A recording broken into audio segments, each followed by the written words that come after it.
Pero vamos, esa temática yo creo que lo cruza todo y también la escritura, el hecho de la escritura, ¿no? De lo que significa esto en ella, ¿no? Hay otra de las... Hay varios asuntos, ahora luego Antonio también intervendrá, que es la voz de determinadas escritoras que para Tere, para mí también, han sido fundamentales, ¿no? Como es Virginia Woolf, Hannah Arendt, Lu Andrea Salomé, y que les dedica, pues, yo creo que, por ejemplo, a Virginia Woolf, un epígrafe entero, todo uno, ¿no? Sobre, claro, esta luminosidad y este aporte y esa, ya no solamente como herencia, ¿no? Sino también yo creo que como aguijón, ¿no? De la misma manera que ella, que quiere, ofrece en este libro una semilla, es un germen, es decir, abras por donde abras, el libro siempre te sorprende y genera, es un libro generador, ¿no? Le decía también esta mañana que hay una cosa que a mí me gusta mucho de este libro, y es que en medio de todas estas disquisiciones lingüísticas o etimológicas y tal, de repente entra una humanidad apabullante, ¿no? Y entonces te encuentras cosas, por ejemplo, como esta, ¿no? No creo en Dios ni en lo enorme del cielo, y sin embargo sé que creer es algo grande, ¿no? Es decir, hay sí, creo una mezcla, si no imposible, sí, absolutamente singular, muy singular, ¿no?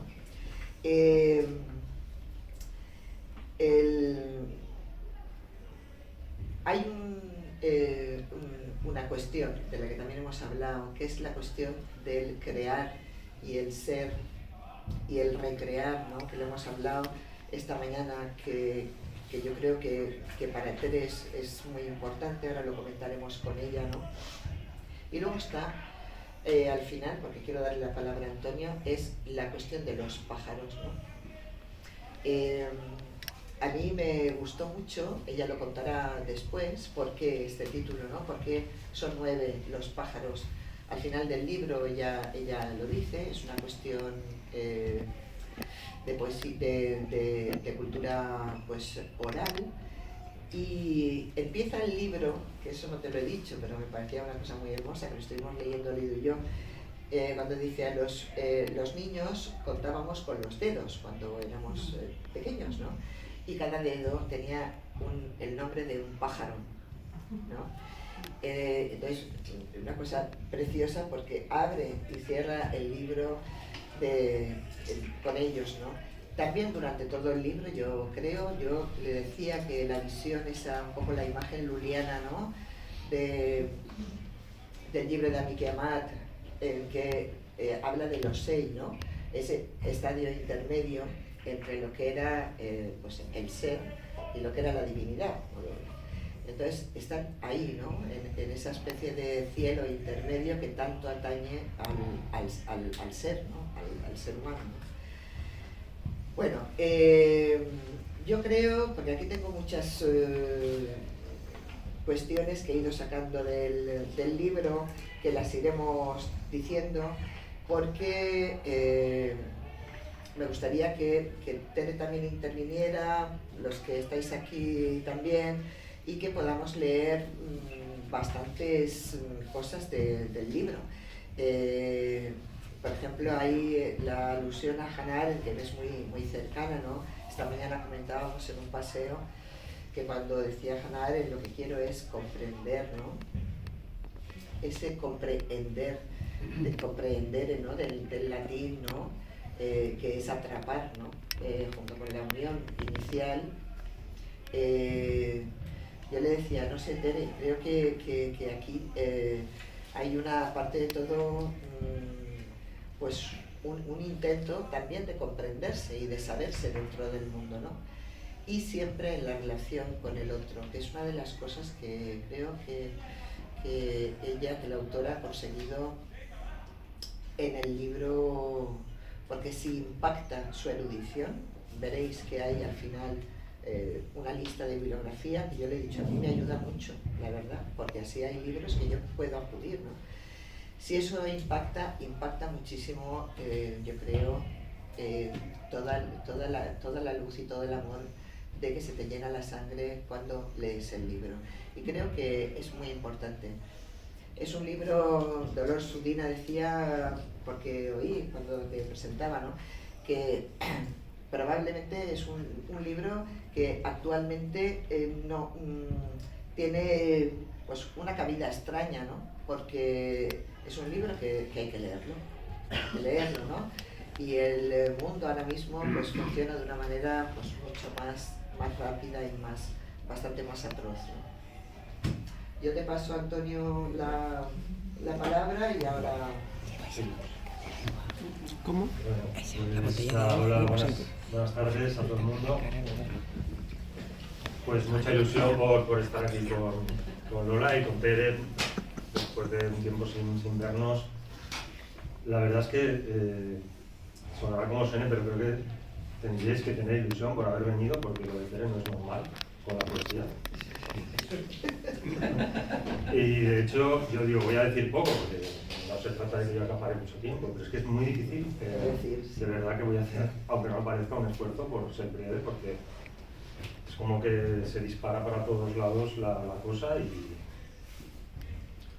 y de hecho, o sea, en realidad tengo una pregunta, que es la principal, pero la tengo que justificar un poco, entonces ahí usaré unos minutos para darle vueltas y ya está.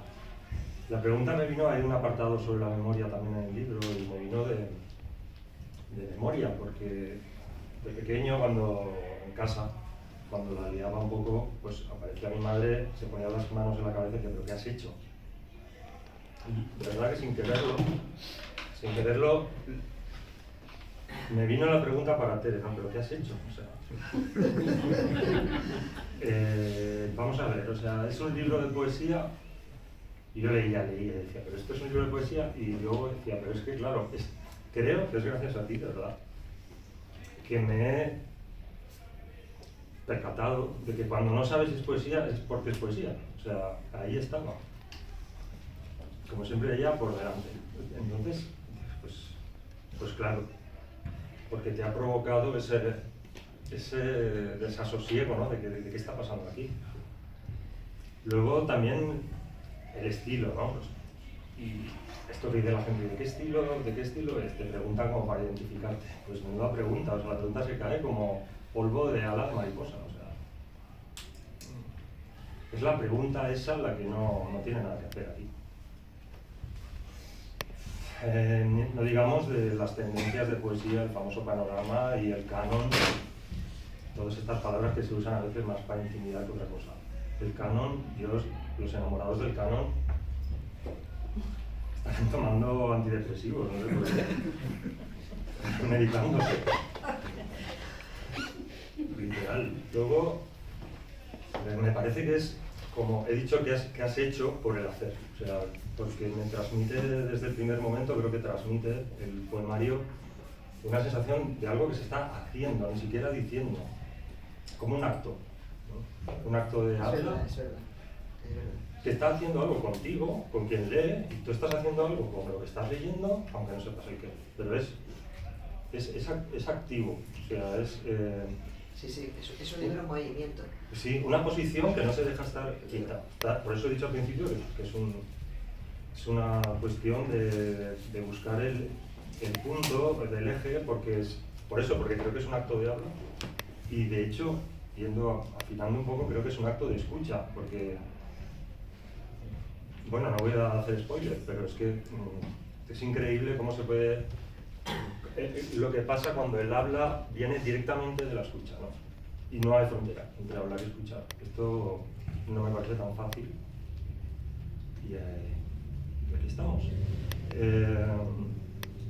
El tema del lenguaje, que lo decía Lola también, a ver, no me quiero meter en eso porque es mucho pantano, pero... También las preguntas saltan todo el rato, ¿no? Saltan de una página a otra. Las preguntas, por ejemplo, sobre de qué se está hablando, ¿no? O lo digo así como con confianza, ¿esto de qué va? Y llega un punto que sobre el significado o el mensaje, ¿no? Que me acordé también de una cosa que dice Jacques Lacan en un momento dado, dice que la semántica es un naufragio seguro. Yo no sé si había leído a Tere o Tere había leído a Lacan, pero ahí hay un cruce de cables bastante importante, porque es como que no va por ahí. O sea, ya de entrada, digamos, el acto de enunciación se ha puesto en otro sitio, que no es tener que decir algo, sino, como he dicho, hacer sin saber lo que se está haciendo, ojo, pero junto contigo, o sea, o sea, estás interpelado desde el primer momento, interpelada. Estás convocado a un lugar donde hay algo que hacer. Hay que hacerlo. O sea, no te puedes salir, es que no te puedes salir. O sea, juega de tal manera con las pausas, los saltos, y ya no es fragmentación, es una especie de dispersión del sentido, como en piezas que se atraen unas a otras como imanes, y entonces ahí te atrapa. Yo estoy en cómo lo he leído yo, pero no, me estoy explicando como puedo. Yo se lo he dicho también, es decir, a mí me ha pasado, me ha ocurrido lo siguiente: te enfrascas, lo veréis, no pasa nada porque esto es así, a lo mejor hay una explicación maravillosa sobre las abejas. Yo le he dicho, es maravilloso esto. Muy bien, estás ahí, pim pam, y de repente entras claro, ese segundo y lees. No me interesa vivir desconfiando ni escribir sospechando, y menos leer con sospecha o por despecho. Y dices, muy bien, pues eso. Entonces es, claro, la cuestión grata de este libro es que continuamente, que yo es una de las historias que más agradezco, de verdad, continuamente te va sorprendiendo, ¿no? Y por eso yo creo que es verdad que lo del cuaderno de bitácora, o, ¿sabes? O ese viaje, esa travesía que has hecho tú con este libro, ¿no? Y tenía Antonio razón, que es un libro que tiene movimiento, es como si tuviera, pues eso, o bien una similitud del vuelo de las aves, o bien ese movimiento ondulante, ¿no? En fin, ¿tiene? Para que veáis que no sé cómo voy a responder a todo esto, pero bueno, algo voy a hacer, ¿eh? Bueno, voy a empezar por el hacer, no por el lingüista, que no va, el que hacer eso ya no está de moda. Pero en euskera, hablar, se dice hitz egin, y significa hacer palabras. Pues tú, lo sabía yo. Entonces ya hablar es hacer algo. En nuestra sociedad también, aunque parezca que no, hablar ya es hacer algo y escuchar algo, ¿no? Creo que esto también yo creo que ser escritora, elegir los géneros que elegimos. Yo he escrito fundamentalmente poesía, elegir la poesía como género, elegir un género que no sea resumible, que no cuente algo, elegir un ensayo que, aunque tenga un movimiento interno, no se pueda resumir, pues significa que a mí, ya con la edad que tenía, cuando publiqué este libro ahora en el 2017, pues tendría 56 años, ¿no? Pues había llegado un momento en el que yo sabía que tenía que escribir sobre lo que había aprendido en mi vida. Tenía que ser algo fragmentario, pero no son fichas que se van uniendo, sino son, lo que tú decías, cosas que yo he ido escuchando, sintiendo. En euskera, aditu, como en alemán, que decía Hannah Arendt, ¿no? Adi, ogon, es escuchar, es oler, qué mal huele. Y también es alto, para, detente, atiende, entiende, ¿no? Entonces, pues yo me tenía que detener en aquel momento. Yo he escrito siempre poesía, y después de escribir este último libro de poesía, antes me había pasado cuando publiqué glosas, que yo pensé que tenía unos 40 años o así, pensé, concho, ya yo creo que empecé a publicar desde los 19, ya mira que en la poesía, ¿a dónde más puedo llegar? Había leído ya un montón de poesía y tal. no sé a dónde más me puede llevar este género. Yo pensaba ya que no volvería a escribir poesía. Y entonces pues escribí otro libro que se llamaba Etorain Badakit, ahora ya lo sé, y luego escribí este libro, Llenabais el mundo. Y cuando acabé ese ciclo de escritura, la poesía es como si me asaltara, o sea que escribía en un cuaderno prosa, pero es que me asaltaba y seguía escribiendo y no quería ya escribir más poesía porque la poesía tiene una parte vivencial que es muy importante, ¿no? Y hay veces que no quieres vivir tanto, o sea que te cansa tanta vivencia, ¿no? Tanta experiencia que es no saber, pero para vivir hay que desear saber, ¿no? Entonces, pues bueno, pues os voy a contar así en plan chistoso, pero es la realidad. Entonces, cuando me venía una buena idea poética, hacía un 8, ¿no? Y hice tantos 8, y ya luego empecé a hacer el infinito, que era más difícil. Y además, yo creo que no lo hacía bien porque me salía muy mal. Bueno, entonces, pues iba paseando yo con mi hermana y le dije, ya sé sobre lo que voy a escribir un libro en prosa. Voy a escribir un libro en prosa. Y ya sé voy a empezar con las abejas. ¿Y por qué? Pues iba yo paseando y siempre hacía estos 8 y tal, iba paseando y tenía un palito y le dije a mi hermana, había un poco de arena, y dije, mira, un 8, pero como no podía hacer el 8 bien, pues hice 2 ceros, ¿no? Y luego le puse una raya y ¡chac! Dijo, uy, si esto en vez de un 8, para que pareciera si esto en vez de un 8 es una abeja. Entonces, bueno, ya entré en el mundo de las abejas. Es el mundo de las abejas. Y ese fue el momento en el que supe un poco cómo iba a ser mi libro. Iba a ser un vuelo, y iba a ser también como el mar, iba a ser como la vida, que empieza y acaba, que mueres, vives, resucitas, te pasa de todo y al final solo para morir, pero bueno, también sucede esto. Y entonces, pues, ¿por qué las abejas, no? Porque me di cuenta de que iba a ir este libro sobre la transformación. Los insectos, bueno, no sé, pero yo soy una mujer que nació en un pueblo, que en verano estábamos al lado del río y nos picábamos los mosquitos, las sábanas de libélulas, nos secábamos, no teníamos toalla, nada de eso, claro, o sea, nada de eso, ¿no? Y no, había momentos en los que me di cuenta que los insectos muchas veces me repelían, les tenía manía, menos a las abejas. Y entonces me fui dando cuenta de que las abejas son un animal sagrado desde el Neolítico, ¿no? Porque están entre la vida y la muerte. Pero que Erle, que es en euskera abeja, y se parece tanto a Ele, que también puede ser palabra, que era el personaje fundamental de la vida de los caseríos. De manera que cuando una persona moría, el mayordomo de la casa o la mujer de la casa iba a las colmenas y les decía a las abejas, Bil, etorri, venid, ha muerto tal persona de la casa. De esas abejas se alimentaba toda la familia porque no había azúcar, no había cañas de azúcar, pero había miel, que ha existido la miel todavía. Y también se alumbraba a los muertos con la cera, ¿no? Y el elemento de la cera, de las ardizayolas, pues es Entonces me parecía que una persona no, era algo que, bueno, algo que invitaba a hablar de la transformación. De la misma manera, aunque yo he sido una gran lectora de Kafka, no me di cuenta de la metamorfosis hasta hasta empezar a escribir este libro, cuando me di cuenta en euskera mozorro, somorro, tú disfrazarse es transformarse, que es lo que hacen los insectos.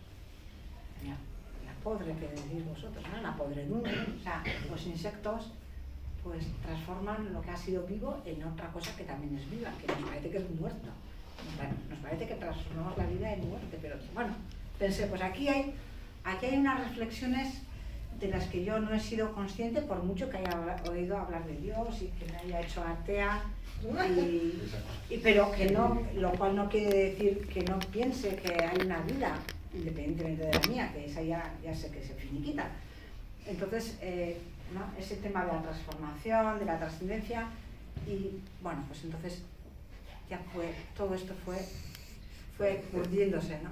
Pero fíjate, lo que estás diciendo, ahí tú combinas muy bien también la liviandad, es decir, en el libro, estoy ahora mismo en uno que pone murmullo, agua cristalina, melocotones, peras, agua. Esto es rumor, agua y madera que se confunden. Claro, eso es lo que a mí del libro me ha encantado, que sobre las abejas o sobre el romanticismo, por ejemplo, ella habla mucho de los, claro, yo le decía, yo creo que fue un movimiento absolutamente activador, ¿no? Pero de los románticos alemanes y tal, ¿no? Pero, y hay una disquisición sobre esto, pero una disquisición a veces corta y muy tal, pero al lado, a lo mejor en la página hay veces que es que esto me gustaba mucho, ¿no? Por las imágenes y todo, ¿no? A veces estamos leyendo pim pam pam sobre Virginia Woolf o sobre el romanticismo, sobre tal, y en la página de al lado, con esta pintura tan liviana también, te encontrabas con esto que acabo de leer, ¿no? Y yo creo que ese es el gran milagro uno de los grandes milagros del libro, ¿no? Bueno, yo creo que luego también tiene mucha importancia el tema del euskera, ¿no? Que el euskera es un idioma preindoeuropeo. Yo escribo en euskera, pero casi todo lo que he leído no lo he leído en euskera, porque nuestra literatura, aunque ahora esté muy desarrollada, pues imaginaros que entre 1545 y 1900 se publicaron 400 libros, de los cuales el 97% era escrito por clérigos, que hay muchas traducciones de Kempis, muchísimos catecismos, muchísimos libros sobre la Santísima Trinidad, que todo eso como filólogos lo hemos aprendido para estudiar la dialectología, pero lo hemos aprendido, ¿no? Y yo nunca he sido tal vez tan consciente de la limpieza del euskera como cuando he traducido este libro al castellano. Quiero decir, limpieza no es la limpieza, a ver, quiero decir la transparencia, la claridad del idioma. El euskera, claro, a nivel léxico, el 80% de las palabras pues tienen un origen en este momento románico y tal. Y yo siempre he pensado, bueno, la influencia de los idiomas, claro, y es verdad, los idiomas más importantes, ¿no? Se introducen en los que socialmente tienen menos carga. Pero es que cuando iba escribiendo este libro me iba dando cuenta de que había lo que llamo idiomacidio, o había habido una usurpación de una cultura, ¿no? Y de eso me di cuenta, por eso también se llama ese libro, cuando empecé a componer con la palabra on en euskera es bueno, ¿vale? Entonces cuando empecé a estudiar, aquí hay una base. Aquí hay una base que no es solamente un juego de palabras, aquí hay un pensamiento sobre qué es lo bueno y qué es lo malo, que no es algo moral, en el aspecto de la moral que nos han enseñado, ¿no? Esto es bueno, esto es malo, ¿no? Sino que lo que es bueno es lo que tiene consecuencia. Entonces os voy a poner unos ejemplos, ¿no? Sorión es un buen pájaro. Pájaro de buen auguro. Hay pájaros malos también, los carroñeros, aquí hay alguien que está muerto, pero hay otros que son pájaros de buen auguro, ¿no? Pues que las golondrinas, que traen bien con el calor. Y sorión significa buen pájaro, pájaro de buen abuelo. ¿Y qué es on en euskera? Que era lo fundamental, ¿no? Pues vamos a poner unas pocas palabras. On es bueno. Hondo es bien, como en castellano. Ondoren es lo que viene después de lo bueno. Y ondoren es después. Ondoren significa después. Es lo consecutivo, lo consecuente. Y ondorengo es la sucesión. La sucesión. Y de esta manera hay una gran topografía. Por ejemplo, Lekuona, el apellido que conoceréis, Lekuona, es buen sitio, ¿no? Sorión es una cosa buena para vivir. Larrún, que es un monte, pues es un sitio donde hay un buen prado, un prado bueno, prado largo, ¿no? Y entonces, pues poco a poco me fui dando cuenta de que había unas cuestiones que en esta sociedad que en esta sociedad han pasado de moda en este ciclo de mi vida, que ya tiene 60 años, porque un poco más pienso vivir, ¿no? Pero claro, yo digo, mi padre vivió 95 años y con lo que aprendió con 4 o 5 años, trabajó, se jubiló, nos vio crecer y su mundo era estable. Y su mundo tenía unas raíces en la cultura vasca y era estable.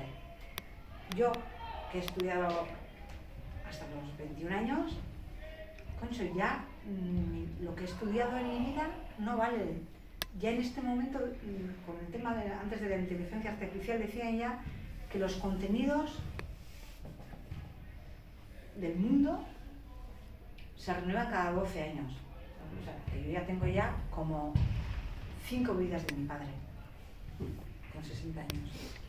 He visto más cambios que los que se pueden imaginar. Entonces, de ahí derivó un poco la idea de pensar en el idioma, en las palabras. Lo de on me interesaba mucho porque pensaba que on o oso, también que es muy, ¿no? O sasuna, que es salud, pues también tenían que ver con el parto, que en euskera parir o partir es erdi, que es mitad. Erdi, que es mitad. Sí, eso sale de... Sí. Y de ahí también pues llegó a las moscas, erle, a las abejas, ¿no? a los insectos, y entonces de ahí pues observo que hay una estructura de pensamiento que está bajo un montón de estructuras lingüísticas que nos hemos perdido. Y entonces este libro también es un homenaje a la cultura oral de mi familia, de la gente, de los pueblos con las que yo he convivido.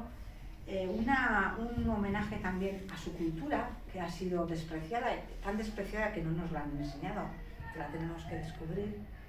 También a la gestualidad y al cuerpo. Y ahí cito a Johnson y Lakoff, que los cito muchas veces y para mí ha sido un libro fundamental, es Metáforas de la vida cotidiana, en la que se explica que todas las metáforas que utilizamos en la vida, o sea, se posibilizan y no nos damos cuenta de que son metáforas, ¿no? Y pues que eso es clarísimo. Buru, Goiburu, pues es un apellido que quiere decir la parte alta y de la cabeza, o sea que es lo más alto, pues la iglesia de Santa Catalina sería el Goiburu de es que hemos visto la torre de Santa Catalina de Valencia, ¿no? O no sé, entonces también sucede en otros idiomas todo esto, ¿no? Pero me da también una conciencia del cuerpo, de la enfermedad, de la salud y de una cultura que lleva muchos años en Euskal Herria, ¿no? Muchos miles de años. Porque el euskera es un idioma pre-indoeuropeo, no lo olvidemos, no es un idioma indoeuropeo, es pre-indoeuropeo. Y hay un léxico que se guarda, que en euskera puedes llegar fácilmente a ver que son familiares, ¿no? Pero si lo traduces, pierdes esa sabiduría. Es lo que hablabas tú del agua, del melocotón, tal. Claro, pero es ura, ur es agua. Adur es una energía vital, acaba en lur es tierra. El ur es nieve. Fuego puede ser sur, aunque sea sur, puede ser sur. Y bueno, Zurukuyuna, el mimbre, todo esto, pues tiene fonéticamente y semánticamente, pues tiene una gran importancia. Entonces este libro, yo sé que es un libro que, bueno, yo siempre digo empezar por donde podáis y seguir todo lo que os guste y luego lo volvéis a dejar.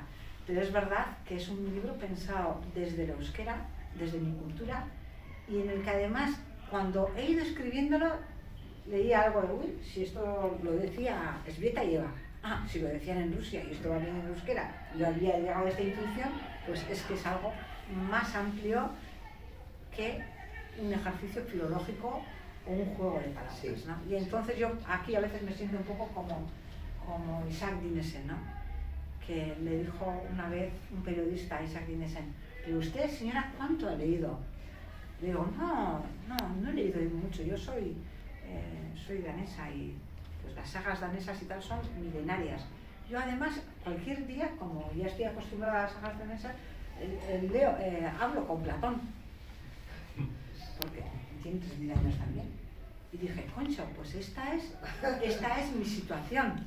Esta es mi situación, que llego a algunas intuiciones, porque tengo un oído lingüístico también, soy filólogo, y tengo un oído lingüístico como yo creo que muchos poetas y muchas poetas, y me voy dando cuenta de que muchas cosas, ¿no? Pues en realidad el euskera las guarde, aunque muchas veces en euskera no nos demos cuenta, porque queremos ser normales como los demás, que esa es la moda actual, ¿no? Que nadie quiere ser desigual, solo en la ropa, ¿no? Entonces,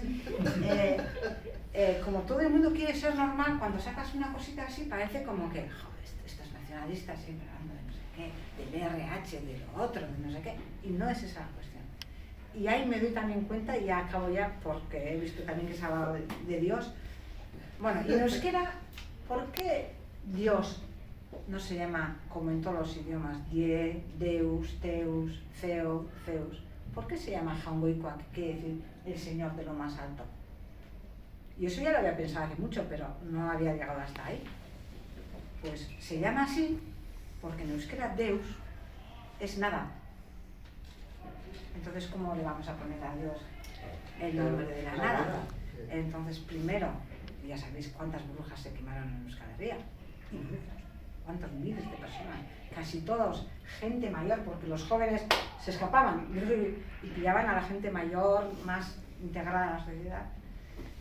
Y entonces yo nunca había sabido que teníamos alguna divinidad que tenía que ver algo con Ortzi, aunque en los días de la semana tengamos Osteguna y Ostirala, que son jueves y viernes, que son algo relacionado con lo divino, los jueves y viernes, pero los hemos traducido por jueves y viernes y se nos ha olvidado que tenemos un sentido panteísta. Yo creo que, bueno, mi intención ha sido rememorar una conciencia de la vida, del nacimiento y de la muerte, en la que desde luego llego a la conclusión de que no estamos solos en el sentido de que hubiéramos muerto en el minuto 2, y hoy en día incluso me dejáis a mí en Valencia sin teléfono y sin gafas y no sé qué sería de mí. O sea, quiero decir que nadie podemos vivir solos, ¿no? Y eso es una cuestión que se elude. Entonces, pues bueno, ya igual, como me habéis hecho tantas preguntas, pues he ido como pájaro de rama en rama, ¿no? Pero creo que algo he dicho. Mejor que me hagáis preguntas más concretas. No, y algunas partes del libro, Tere, por ejemplo, esta que hemos hablado del lagarto, es que me parece muy bonita. Sí. Este trocito, ¿no? Sí. Que, por lo que estaba diciendo de la cultura, de la tradición oral, ¿no? Dice, no teniendo nada mejor que tratar el tumor, por lo que decía ella, de la corporalidad, del cuerpo, ¿no? De la relación con el cuerpo. Se colocaba un lagarto sobre el enfermo. Fue a la amiga de una amiga a quien se le murió la madre con el lagarto encima. Como a ninguna casa había sitio para recibirla, debía pernoctar en la cuadra, junto al borrico.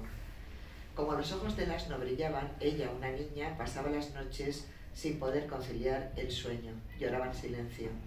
Y cómo, a partir de entonces, perdió el miedo a la muerte, que no a la vida. Y sea para ti verdad o patraña, yo me lo creo. Esta es la interpelación que le hace el lector. Bueno, pues esto lo puse en un libro porque ella no lo va a leer, esa persona a la que le sucedió, y tampoco era vasca, porque era la amiga de una amiga, y no sucedió esta historia real no sucedió. Ya yo no la conozco, pero nunca le he dicho que lo he escrito ni nada, ¿no? Pero sí que es verdad que a veces cuando hablamos, hay mucha gente que me dice, en tu libro la naturaleza, qué importante es y tal, porque es que pensamos que la naturaleza es otra cosa y nosotros somos otra cosa. Y entonces la naturaleza, qué importante es, pues yo también soy, intento ser un poco natural, ¿no? Pero la naturaleza también es cruel, o sea, también hay dolor, hay miseria, hay destrucción, no es un mundo fantástico. Entonces pienso que, pues que hay que hablar de las pérdidas, de la memoria, y que somos un pueblo, me comentabas antes, ¿no? Cuando que somos un pueblo que no nos manifestamos, porque cuando hablamos en euskera queremos ser como los otros, queremos sonar como Shakespeare, como Auden, como Cervantes, y sonamos muy diferente. Y tenemos un tesoro, ¿no? Que es un idioma al que tú puedes acceder sin ser filólogo ni ser lingüista. Porque fijaros que en euskera, hacha se dice aizkora, cuchillo se dice goraitza y roca se dice aitza. Y todos esos elementos, el hacha, ¿qué más os he dicho? Las tijeras, el cuchillo, todo esto en euskera es del paleolítico, porque los instrumentos son escritos. Aizkora, es decir, un hacha de piedra.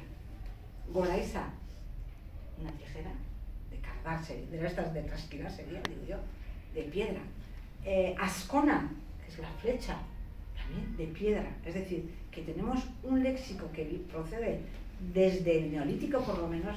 Tenemos una cultura pastoril y agrícola que está desapareciendo ya, como en todas partes, ¿no? Pero mientras conservamos las palabras, podemos ir hilando en un enjambre esa mentalidad que hemos perdido, porque en realidad a nosotros primero perdimos nuestra cultura, no sé si religiosa, panteísta por lo menos, ¿no? Y ya todo, por ejemplo, se entiende perfectamente cómo se escribió el primer libro en euskera, 1545, y ese libro se lee como hoy en día, porque es que son cánticos sobre los 10 mandamientos. Claro, confesioa, sacramentua, mesa, zapatua. ¿Habéis entendido a qué me estoy hablando? Claro. Entonces existía Aitor Mená, la Lumbatá, pero entonces se da un cambio radical del lenguaje y entonces nos quedamos sin cultura, porque hemos perdido el sentido de eso.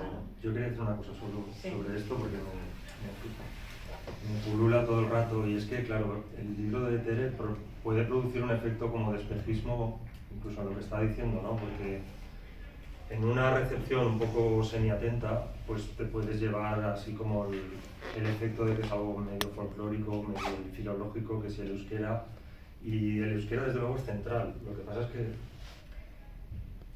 si me permites, no solo como euskera, sino porque atravesando los usos, la escucha de su lengua, lo que se produce es como una apertura de mundo que tiene que ver. Antes has hablado del fósil, ahora estás hablando de lo natural. Ahora en biología se habla, por ejemplo, de la sexta extinción, ¿no? O sea, igual que se están extinguiendo miles de especies, se están extinguiendo miles de lenguas. Se estima que unas 20.000 en el último siglo. Entonces, yo entiendo tu libro como un gesto de cuidado de las palabras, de rescate de la palabra como lugar de encuentro, ¿no?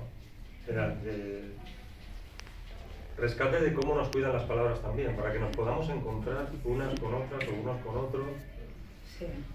O unes con otros, como que lo queramos decir, pero que ese cruce es el que creo que está intentando salvar, y el que no tiene precio, ¿no? Incluso la soledad de la lectura y de la escucha como un lugar de encuentro, los cruces de tiempos, de espacios, todo eso está en juego, y es muy físico, no es una cuestión metafísica, o sea, no es especulativo, es corporal, es rítmico, se toca, es material, matérico, como la tierra, y eso es lo que me parece que impresiona, entre otras cosas.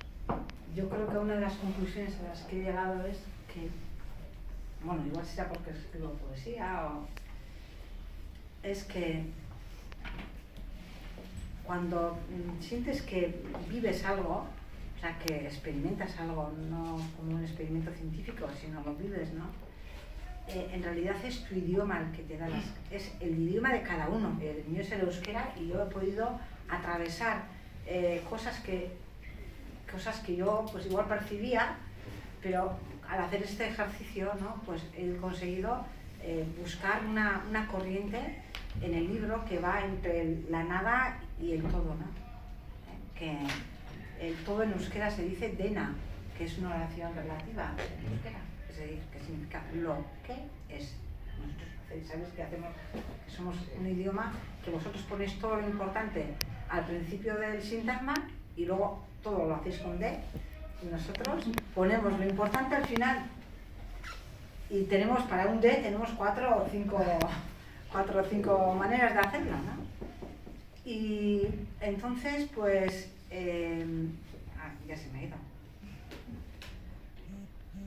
El lenguaje, El euskera, el todo y la nada. el todo y la nada, efectivamente. Entonces, pues, aquí hay un pequeño viaje que Carmen Crespo lo intuyó rápidamente, que empieza un poco con la nada, con el vacío, ¿no? Y acaba con el todo. Porque al final y al cabo, todo es, pienso yo, que es lo que es y lo que no es, porque también existe lo posible y lo imposible. Si fuera yo lo que soy, por lo que he conseguido, no sería nada, porque total me iba a morir igual. Pero con lo que no he conseguido, o no he podido hacer, o me han impedido hacer, o he querido hacer y me he confundido, he aprendido, ¿no? Y he tenido ganas de vivir. Y entonces, pues bueno, yo creo que hay otra palabra también que me gusta mucho, y es que en euskera, aparte del significado y significante, está el querer decir, que se dice esan nahi. Para el significado se dice esan nahi, lo que quiero decir. Esto es una botella, pero ¿esto cómo va a ser una botella si es de plástico? O sea, ¿qué quiere decir? ¿Que esto es una botella?